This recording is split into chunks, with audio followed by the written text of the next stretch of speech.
One of my favorite books is The Lord of the Rings by Tolkien.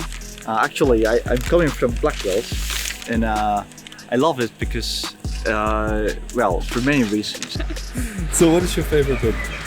The Book Thief. But I think that Tolkien presents a world full of history that reflects our own world in many ways, even in the metaphysical. So it's about this girl who goes to live with this couple in Germany throughout the war, and through the book she learns to read and kind of finds comfort in reading and learning new words. She falls in love with this boy on the street. He gets conscripted to join the army, but before that period they want to have as many adventures as possible, so she steals books, hence the Book Thief, and they play football down the street and go on adventures. And I think it reflects in many ways the experience, the human experience in this life. That's something. It's not something that new. Also, the medieval writers did that too. I like the fact that despite everything going on, she's tried to find comfort in learning and words and books. And she just seems like a really kind of kind-hearted person, and I feel like I aspire to be like her.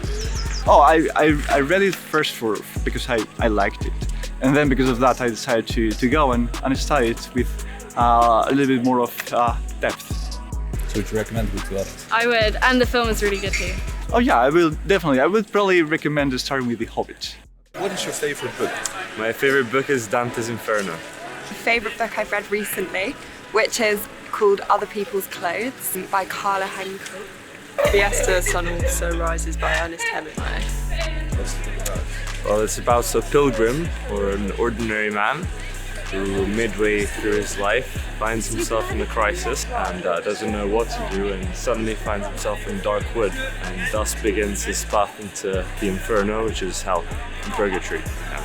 It's about two girls from America who go on their year abroad to Berlin, and they stay in the house of a famous crime novelist, and they soon realise that kind of everything's not as it seems, and they think that the next plot of the book is going to be about them. It's about bullfighting in Spain, relationships, group of people go on a trip, group dynamics, that kind of thing. Is this something that you've learned from the book or perhaps maybe inspired you?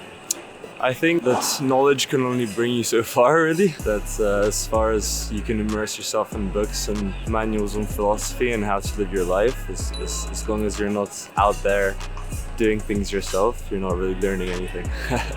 I think it's made me want to go back to Berlin, because the last time I went, I don't think I had as fun an experience as it sounds like they did.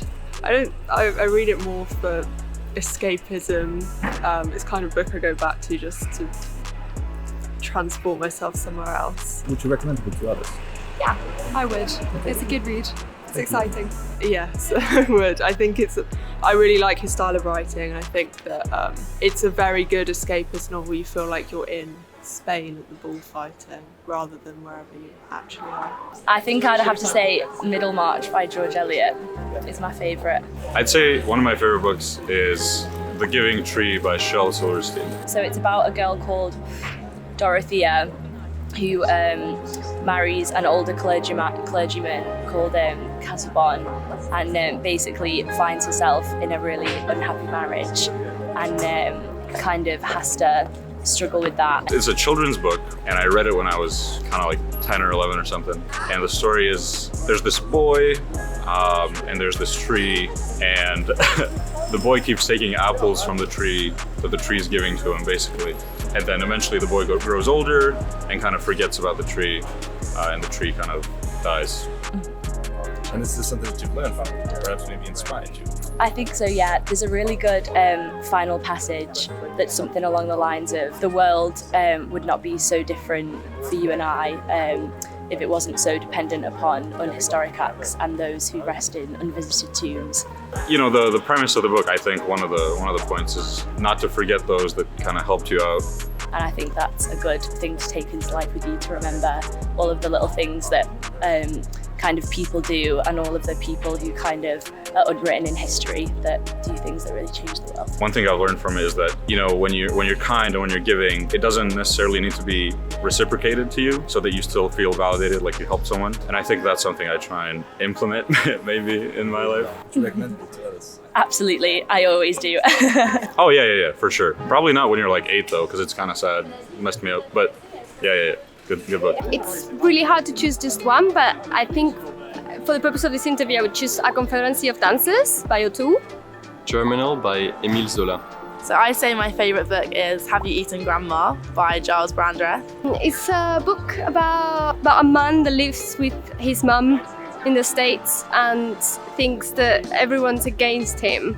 The author actually died really young, he suicided because he was not successful. And then his mum submitted, I think, the manuscript to publishers and got it published, and then he eventually won the Pulitzer. It's about a man who finds a job as a miner in a miner's town in northern France and how he ultimately leads them to a strike that may or may not work. And it's just a story of the struggle of the people described in great detail. It's a non-fiction book, so not much of a storyline, but it's about the use of language, because I study linguistics here. It's about the use of language, in particular punctuation, things that seem very kind of minor, but I find particularly interesting. And is this something that you've learned from people, perhaps maybe inspired? No, not at all. I think it's just hilarious. It's just the most hilarious book. So what I really liked about the book is it remained very neutral and objective, but it brought across a very strong point about workers' rights and the difficulty of really obtaining improvements in workers' conditions. I think it's inspired me to make sure that music correct punctuation, because it can really change the feeling. Yeah, I'd say that. So you would recommend it? Yeah, I would 100% recommend it. Definitely, yeah. I think it's a very easy read, even though it's about something that's quite, that can become a lot more complex if you read into it. Yes, I mean, if you're willing to read a very long book with a lot of details, but you want to be captivated by a story, I would definitely recommend the book. Okay, thank you very much.